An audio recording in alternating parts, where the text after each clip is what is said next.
Hello, English learners, and welcome. I'm your host, Paul. How are you doing today? I'm doing well, thank you.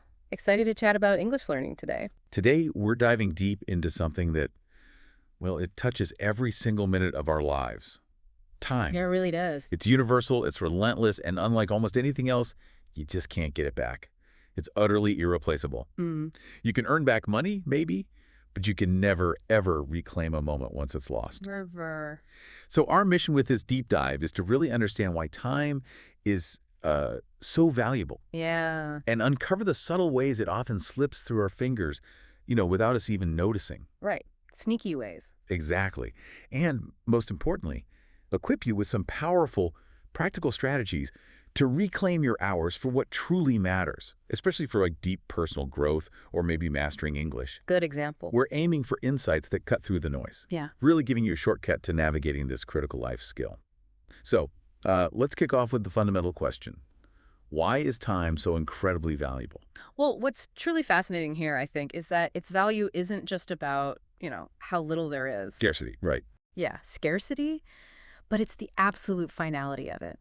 Every single day, you get a strict amount. 24 hours. That's it. Not a minute more, not a second less. And once a day has passed, it's gone. For good. Irrevocably, yeah. You can't buy it back. You can't rewind the clock. And this brings us to a really a profound point. Time is life. Wow. So if you waste time, you are literally wasting your life. It sounds dramatic, but it's true. It does, but it makes sense. And we often confuse being busy with being productive. Yeah. We fall into what psychologists call the planning fallacy. Okay, what's that? It's where we're overly optimistic. We underestimate how long tasks will actually take, and that just leads to wasted time. That's a powerful distinction, not just scarcity, but that finality. Hmm. And I think, well, many of us have felt that quiet regret, haven't we? That feeling that a day just vanished. Oh, yeah. Like when you get sucked into, I don't know, endless scrolling through short videos online. The rabbit hole. Totally. You tell yourself, oh, just 5 minutes to unwind, but bam, suddenly an hour has just evaporated. Mm-hmm. And at the end, there's no sense of accomplishment, is there? No growth, just kind of an empty feeling. It's such a common trap, isn't it? It absolutely is. We often don't even register the cumulative cost, how it adds up. Right. And the numbers, well, they make it really stark. If you only waste, and I use quotes there, 30 minutes a day, just half an hour. Okay. That totals over 15 hours in a single month. 15 hours. Wow. Yeah. Now think about it differently. What could you achieve with those 15 hours? Right. What could you do? You could finish a whole book. You could confidently learn, say, 100 new English words. That's significant. Or even build enough speaking practice to start having real conversations with confidence. It's about seeing the hidden potential in those moments we usually just toss away. Wow, 15 hours. Yeah. That's not just a lot of time. That's like an entire weekend of really focused learning or doing something creative. Exactly. Puts a very tangible price tag on those little daily distractions, doesn't it? Precisely. We have to view time not just as a ticking clock, but as an opportunity, a gift, really. A gift, I like that. And this perspective, it's something you hear consistently from people who achieve great things. They don't just treat time like money. They often see it as more valuable than money. More valuable. Why is that? Because money cycles, right? It comes and goes. You can lose it. You can earn it back. But time, it only ever moves in one direction. Forward. It never, ever returns. So, for you listening, let this simple but honestly incredibly powerful message sink in. Every single minute is a fresh chance to grow. Every single one. Every hour brings you a step closer to, well, whatever your dreams are. Yeah. If your goal is to speak better English, then every moment you choose to listen or speak or read or learn, that's a deliberate step forward. Intentional. Yes. Don't fall into that, oh, we'll do it tomorrow trap. We all know that one. The perfect time to begin is always. Yeah. Well, it's always right now. That's the absolute core of it, because tomorrow often just becomes never, doesn't it? It really does. Okay, and now that we've truly grappled with how important time is, its profound value, let's pivot a bit. Yeah. Let's talk about those sneaky ways we often lose it, sometimes without even realizing. Yeah, the time thieves. Exactly. These aren't necessarily like malicious habits, but they are incredibly common pitfalls that can hijack our precious hours. Right. And one of the biggest culprits, as you kind of hinted at earlier, is the digital black hole. Our phones. The phone, of course. It's not the phone itself. Obviously, that's the enemy. It's how we use it, our patterns. We open an app for just a second, maybe check one thing, and suddenly we're lost down this like vortex of social media feeds, TikTok, Instagram, YouTube Shorts, whatever it is. Yeah, the algorithm gets you. It does. And before you know it, an hour has just evaporated, vanished. Yeah. And the question you got to ask yourself is, what tangible value did that hour actually deliver? Yeah. Often the answer is, well, none. That feeling of an hour vanishing with nothing to show for it is so relatable. I've definitely been there many times. We all have. And it's not just the phone either, is it? How about binge watching random shows, especially if they're in our native language, when we're trying to learn another one? Good point. Like, if you're looking to improve your English, why not switch the content to English? Even dedicating just, say, 15 minutes a day to a show in English that can significantly train your ear, immerse you in the language. Exactly. It shifts it from just passive watching to active learning, doesn't it? Right. It becomes intentional. And that word, intentionality, it's key. It leads us straight into another huge time waster, one that I think many of us struggle with, procrastination. Ah, yes. The old favorite. Right. This isn't just delaying tasks. It's often a kind of psychological battle with ourselves, maybe rooted in fear or needing things to be perfect. The perfectionism trap? Totally. We tell ourselves, I'll start that English lesson later, and later just kind of morphs into tomorrow, which then too often becomes never. We wait for the perfect mood or the perfect setup, but the truth is the perfect time is usually just, well, it's the time you decide to actually begin. Just start. Just start. And this ties into something called Parkinson's Law. Have you heard of that? Parkinson's Law. Remind me. It's the idea that work expands so as to fill the time available for its completion. Right. So if you give yourself all day to do a task that should only take 30 minutes, It'll take all day. it'll take all day, guaranteed. That's such a powerful point about Parkinson's Law. It's not just about the delay itself, but how much mental space we allow that delay to occupy. Exactly. And then there's overthinking, which feels like you're doing something productive, right? It feels like action, but often it really isn't. Oh, analysis paralysis, yeah. People spend endless cycles planning, worrying, strategizing, but never actually do the thing. Like, what if I make a mistake when I try to speak English? The fear. And then that fear just paralyzes them into silence. But mistakes aren't roadblocks. They're how you learn. They're opportunities. Absolutely. You learn by doing, not by endlessly thinking about doing. Right. Indeed. Thinking can be productive, of course, but when it completely replaces action, it just becomes a very sophisticated form of procrastination. That's a good way to put it. Sophisticated procrastination.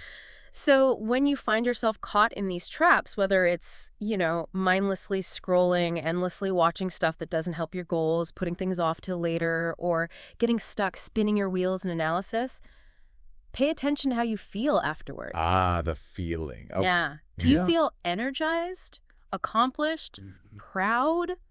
Or do you feel kind of, I don't know, vaguely guilty or exhausted or just like the day slipped away? Those feelings, they're basically your internal alarms. They're telling you something. That's a brilliant way to frame it, your feelings as a diagnostic tool. Like, if you spend hours on something and feel empty or regretful afterwards, Yeah. that's your brain signaling, hey, that wasn't a good use of your irreplaceable time. The good news is, though, once you recognize these patterns, these feelings, you actually have the power to shift them. Absolutely. Awareness, it's always the first step toward transformation. Always. Right. So maybe take a moment, you listening, just honestly reflect. Where did your last few hours go? What activities left you feeling drained versus those that energized you or moved you even a tiny bit closer to your goals? That self-reflection, it's incredibly powerful. And with that in mind, let's maybe explore some really practical, actionable tips. Things you can do to intentionally reclaim and leverage your time. Yes, let's get practical. This is where the real change starts, right? This is where it happens. Okay, so tip number 1, and it sounds maybe obvious, but set incredibly clear goals. Foundational. Totally. If you don't know exactly what you're aiming for, you'll just drift. Right. You'll scatter your precious time on random, unimportant things. Ask yourself, what do I genuinely want to achieve today or this week, this month? Maybe it's learn 10 new English words a day or actively speak English for 5 minutes every single morning. When your goal is crystal clear, every minute you spend can be measured against it. Gives your time purpose. Right. Okay, so tip number 2 flows from that. Craft a simple daily plan.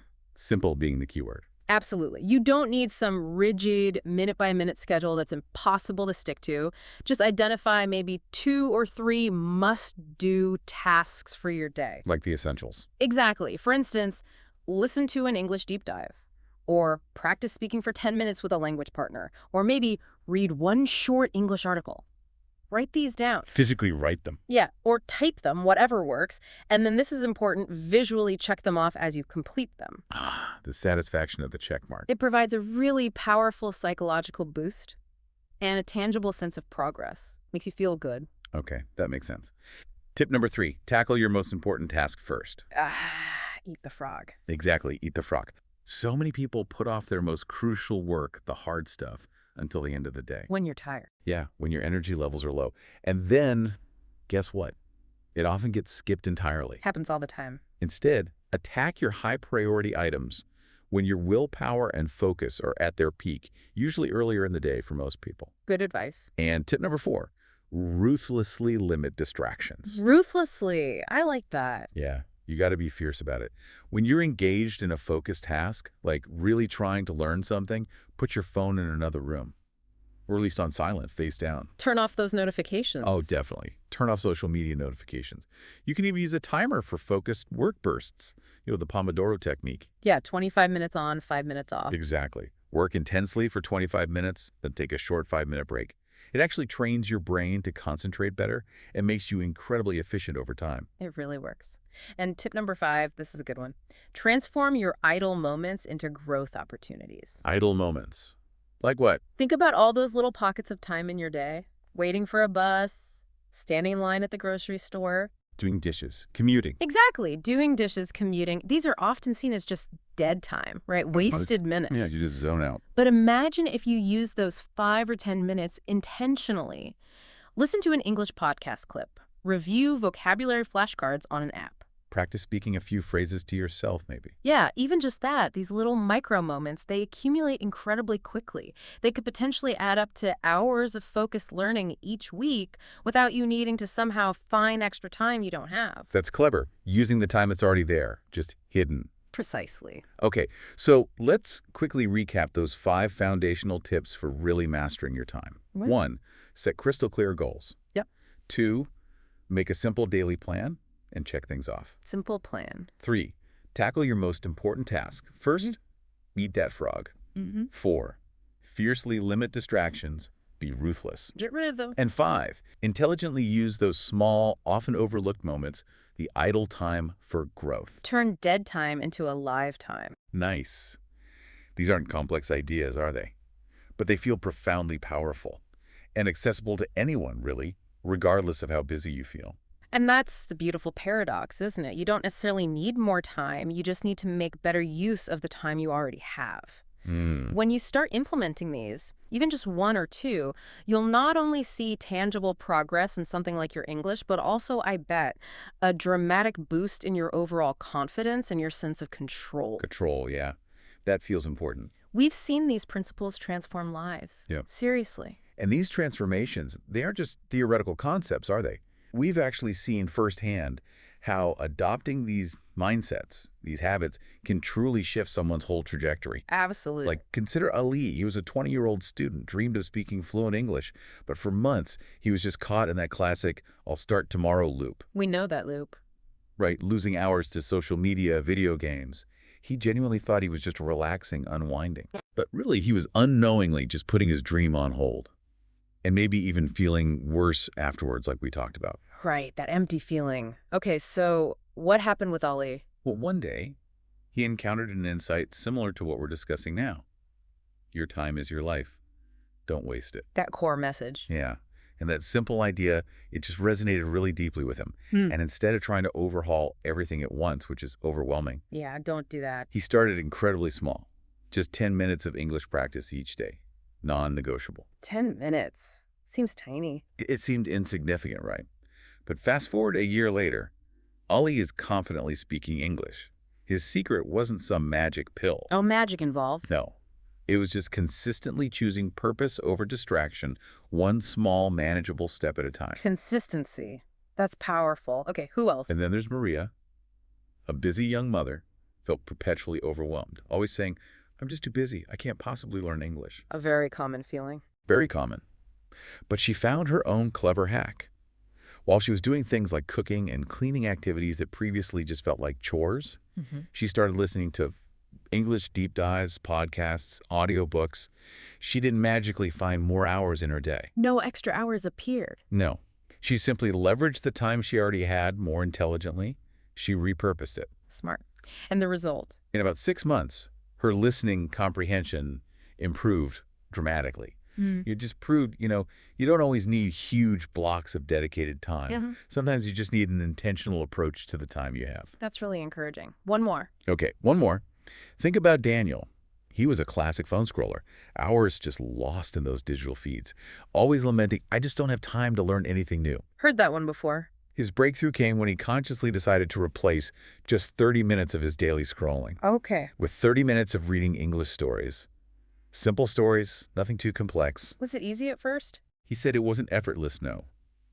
Breaking a deeply ingrained habit like scrolling takes effort. But now, it's second nature for him. Habit formed. Exactly. And he feels this sense of quiet pride and real demonstrable growth every single day. These stories, Ali, Maria, Daniel, they all underscore one single powerful lesson, I think. Which is? The capacity for change lies within absolutely everyone. You don't need perfection. You just need the courage to take that very first, maybe very small step. Just start. It always comes back to that. It really does. And if Ollie and Maria and Daniel can transform their relationship with time, then so can you listening right now. Absolutely. So before we wrap up this deep dive, we really want to leave you with an undeniable truth. When you deliberately take control of your time, you are, by extension, taking profound control of your life. Indeed. Think of time as your ultimate finite currency. It's the money of your life, in a way. Finite currency, yeah. And once you've spent it, there are no refunds, exchanges. It's gone. So please, let go of the idea of waiting for some mythical perfect time to begin whatever it is you want to do. It's an illusion. It's a total illusion. Start now.